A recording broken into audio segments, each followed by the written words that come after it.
YS వివేక హత్య case నిందితుడు దేవిరెడ్డి శివశంకర్ రెడ్డి కుమారుడు డాక్టర్ చైతన్య రెడ్డిపై కేసు నమోదైంది. కడప సెంట్రల్ జైలులో ఉన్న సమయంలో చైతన్య తమను కలిసి మభ్యపెట్టినట్లు వివేక కేసు అప్రూవర్ దస్తగిరి గతంలో ఎస్పీకి ఫిర్యాదు చేశారు.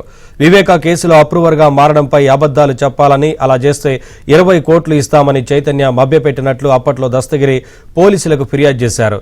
చైతన్య రెడ్డితో పాటు అప్పట్లో కేసు నమోదు చేయకుండా నిందితులకు సపోర్ట్ చేయమని తమపై ఒత్తిడి తెచ్చిన పోలీసు అధికారులపైన దస్తగిరి ఫిర్యాదు చేశారు. దీంతో DSP Nagaraju, CI Eshwaraiah, central jail superintendent Prakash పై పులివెందుల పోలీసులు కేసు నమోదు చేశారు.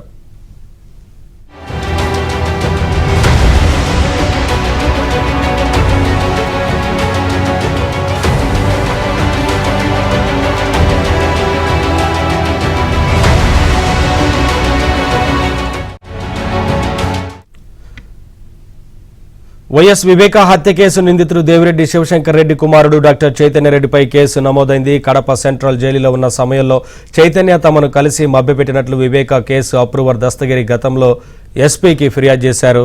ఇదే అంశానికి సంబంధించి మరింత సమాచారం మా కరెస్పాండెంట్ శ్రీనివాస్ రెడ్డి తెలుసుకుందాం.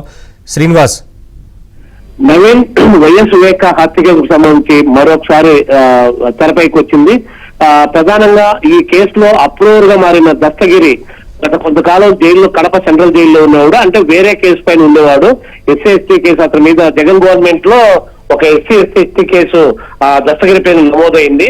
అప్పట్లో ఇతను బెయిల్ రాకుండా కూడా అడ్డుకుంటున్నారని చెప్పి దస్తగిరి చెప్పడం జరిగింది. అంటే జైల్లో ఉన్నప్పుడు ఒక కేసులో 3 నెలలు 4 నెలలు అక్కడే జైల్లో ఉండేవాడు. ఆ సమయంలో దస్తగిరి జైల్లో ఉన్నప్పుడు ఇప్పుడు ఎవరైతే ప్రధానంగా ఈ హత్య కేసులో, వివేక హత్య కేసులో దేవిరెడ్డి శివశంకర్ ఉంటాడో ఆయన కుమారుడు డాక్టర్ చైతన్య రెడ్డి, ఈయన కడపలో ఉంటాడు. అప్పుడు రిమ్స్ కూడా ఉండే అతను రిమ్స్ డ్యూటీలో భాగంగా జైలుకు కూడా వెళ్ళేవాడు ఆ సమయంలో.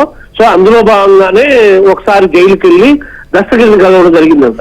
దస్తగిరి నన్ను కలవడం జరిగిందని దస్తగిరి బయటకు వచ్చిన తర్వాత కూడా మీడియాతో మాట్లాడాడు. నన్ను కలిసి 20 కోట్లు ఆఫర్ ఇచ్చి నువ్వు అప్రూవర్ గా మారిన అంశాన్ని అన్ని అబద్ధాలని చెప్పాను. కేవలం సిబిఐ సునీత వాళ్ళ ఒత్తిడి వల్లే నేను అట్లా అప్రూవర్ గా మారి చెప్పాల్సి వచ్చింది. అదంతా మొత్తం అబద్ధం అని ఇప్పుడు మళ్ళీ అప్రూవర్ గా నువ్వు డ్రాప్ అయితే తప్పకుండా నీకు 20 కోట్లు ఇస్తావని చెప్పి ఆఫర్ ఇవ్వడం జరిగింది అని చెప్పి అప్పుడు జైలు నుంచి బయటకు వచ్చిన దస్తగిరి మీడియాతో కూడా చెప్పడం జరిగింది. ఆ తర్వాత బయటకు వచ్చిన తర్వాత ఇదే అంశం పైన ఇతను ఎస్పీని కలిసి ఫిర్యాదు చేయడం జరిగింది. ఇతను వచ్చి ఆఫర్ చేశాడు. అసలు సెంట్రల్ జైలు ఆ రోజు డ్యూటీ కూడా లేకుండా సెంట్రల్ జైలు సూపరింటెండెంట్ ప్రకాష్ ఎలా ఇతన్ని జైలు పిలిపించాడు అంటే వీళ్ళందరికీ మాటలు ఉన్నాయి. వాలంటీర్లు నన్ను ఆఫర్ చేయడానికి నన్ను ఈ విధంగా టార్గెట్ చేశారు అని చెప్పడం జరిగింది. ఆ రోజు మొత్తం మీద ఆ రోజు ఎస్పీలకి వరుసగా 2-3 ఎస్పీలు ఫిర్యాదు చేశాడు. గత ఏడాది నుండి ఎప్పుడు కేసు పోలీసులు నమోదు చేయలేదు. దీంతో ఈ రోజు మొత్తం కేసు ఇప్పుడు నమోదు చేశారు. ఇప్పుడు కొత్తగా వచ్చిన ఎస్పీ అశోక్ కుమార్ ఆదేశాల మేరకు పులివెందుల పోలీసులు ఇతనిపై కేసు నమోదు చేశారు. ఈ చైతన్య రెడ్డితో పాటు తర్వాత అప్పుడు నిర్లక్ష్యం చేసిన ఎవరైతే ఉన్నారో అప్పట్లో డిఎస్పీ నాగరాజు, తర్వాత సిఐ ఈశ్వరయ్య, వీళ్ళు కూడా అన్ని కేసు నిర్లక్ష్యం చేయడమే కాకుండా ఈ సెంట్రల్ జైలు సూపరింటెండెంట్ కావచ్చు ప్రకాష్, ఈ నాగరాజు, సిఐ ఈశ్వరయ్య కావచ్చు, వీళ్ళందరూ కూడా సేమ్ అదే మాదిరి చైతన్య రెడ్డి మాదిరే నాపై ఒత్తిడి తెచ్చారు అని చెప్పి కంప్లైంట్ ఇవ్వడం జరిగింది.